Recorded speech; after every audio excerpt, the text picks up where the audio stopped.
Hier, j'ai reçu ce texto. Texto qui m'avait l'air tout à fait crédible, puisque le numéro de téléphone de la personne qui m'appelle s'affiche.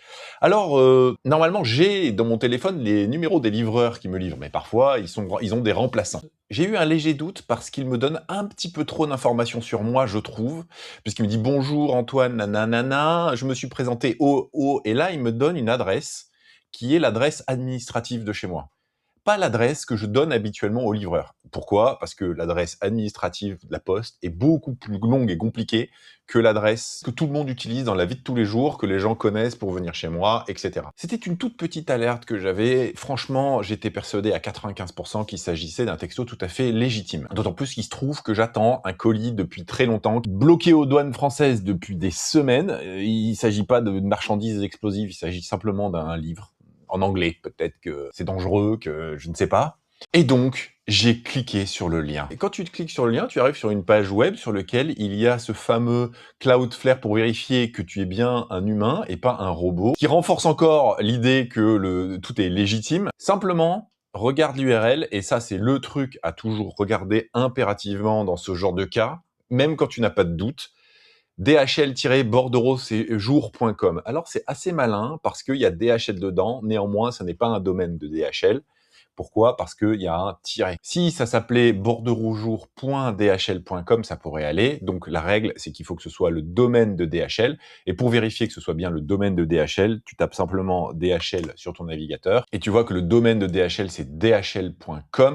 Donc il ne peut pas y avoir de choses entre le DHL et le .com. S'il y a un sous-domaine, c'est-à-dire un domaine qui est à l'intérieur du domaine de dhl.com, alors ici tu auras www.quelquechose.dhl.com, d'accord? Et après les slash après, peu importe, ça c'est bon, ça appartient au domaine.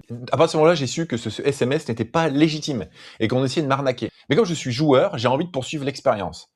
Donc on va résoudre le CAPTCHA, qui est un vrai CAPTCHA. Et là, on arrive sur une page qui est quand même parfaite. Ça reproduit exactement la page de DHL. C'est pas difficile aujourd'hui avec l'intelligence artificielle de reproduire des pages dans le même look and feel, comme on dit. Il y a une petite alerte supplémentaire qui est que échec livraison, il me met un échec livraison à aujourd'hui alors que j'ai reçu le texto hier. Et hier, quand j'avais cliqué sur cette page, j'avais la date d'hier. Donc ça, ici, ça veut dire que cette date se met à jour à la date du jour. Alors, en inspectant, je me rends compte que cette date-là est écrite en dur. Ce qui est assez intéressant, ce qui veut dire qu'ils remettent à jour chaque jour manuellement probablement la date qui est écrite sur le site. Et donc là, on me demande de remplir mes infos. Alors voyons voir si je fais reprogrammer la livraison. Ah non, ils veulent quand même que je donne mes infos. Trou de JP 01 01 1900.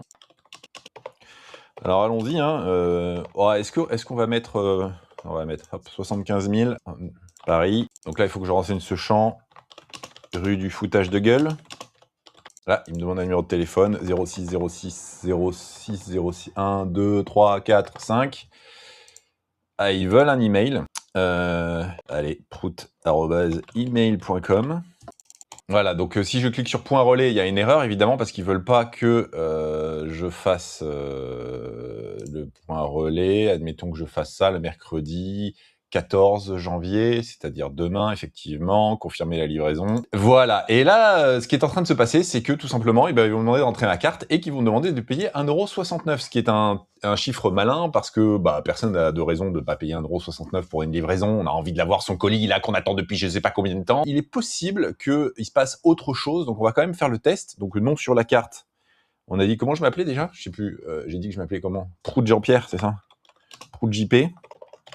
Le numéro de carte, on va dire 1, 2, 3, 4, 5, 6, 7, 8, 9, 10, 11. Combien il y en a? 12, 13. Voilà, c'est bon. Hop là. La date d'expiration, allez, 12, 26. Et le CVV, 1, 2, 3. Allons-y, voir ce qui se passe. Livraison reprogrammée.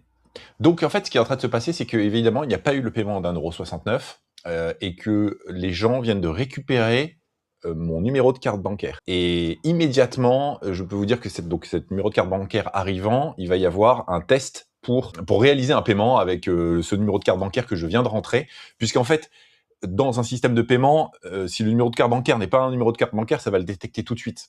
même sans interroger la banque pour faire le paiement. C'est-à-dire avant même que le paiement soit tenté de passer, immédiatement, le système sait que ça n'est pas un vrai numéro de carte bancaire. Et là, ce qui est très malin, c'est qu'il renvoie vers dhl.com. Donc vraiment, l'illusion est parfaite, si ce n'est la question de l'URL. Il faut regarder l'URL et qu'elle peut ressembler, mais que si on connaît les règles d'URL, ça n'est pas possible de se faire avoir. C'est pour moi le seul élément vraiment hyper visible qui permet d'éviter de se faire arnaquer là-dessus. Ce domaine qu'on a eu tout à l'heure, DHL Bordereau Jour, qu'est-ce que ce domaine? Qui l'héberge? Qui fait quoi avec? Et on va s'amuser à demander ça à Perplexity.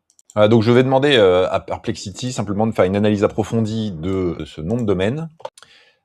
Toutes les redirections, les historiques, les trafics, les DNS, ancienneté, le score de crevabilité, le registrar, la propriété, etc. C'est parti. Voilà, et donc Perplexity nous compile le résultat et nous dit « Verdict de sécurité, site de phishing frauduleux. Le nom de domaine utilise un terme français légitime bordereau, signifie lettre de voiture ou document d'expédition. Pour créer une apparence de légitimité, cette technique d'ingénierie sociale vise à tromper les destinataires francophones.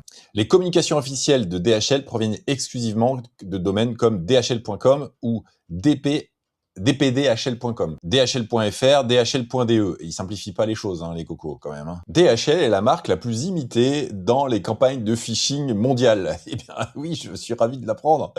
Donc, 23% des tentatives de phishing en 2021, au quatrième trimestre 2021, étaient DHL.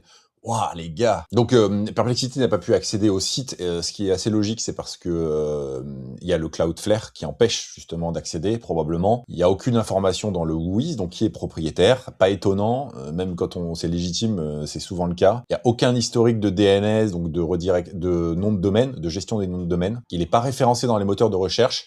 Ce qui pourrait être logique quand même pour une page simplement de reprogrammation. Et voilà, vol immédiat, tentative de charge importante, 1500 à 1400 euros. Ce que je te disais, c'est que le but, ce n'est pas de faire payer 1,69 €.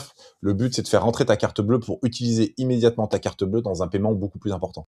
Donc, comment éviter ce genre de situation? Premièrement, toujours vérifier l'URL et vérifier d'avoir un numéro de livraison de bordereau. DHL, ils ont des numéros de bordereau et quand vous recevez des livraisons, on vous donne des numéros de bordereau. Il faut le vérifier. C'est pénible, mais il faut le faire. Et là, en l'occurrence, ils m'ont même pas donné de numéro de bordereau, ce qui est louche. Comment est-ce qu'ils ont fait pour avoir mon nom, mon prénom, mon adresse administrative complète? Eh bien, en fait, c'est très simple. C'est simplement que la totalité de mes informations personnelles sont sur Internet. Et pourquoi elles sont sur Internet? Parce que cette année, la totalité des services de l'État se sont fait voler. Ils auraient très bien pu me donner le nom de tous mes enfants, leur date de naissance, leur lieu de naissance. Ils auraient même pu me sortir une copie de ma carte d'identité sans aucun souci. Je suis quelqu'un qui reçoit jamais de phishing habituellement, qui ne reçoit pas de ce genre de choses frauduleuses parce que je fais attention à mes données personnelles depuis des années et que j'ai su protéger tout ça. Et je me suis fait donc trahir dans ma sécurité par ce qui pouvait sembler être une des choses les plus solides, à savoir l'État français. Alors rassurez-vous, l'État français veille sur vous. Cette nuit, j'avais une voiture de gendarmerie qui dormait devant chez moi.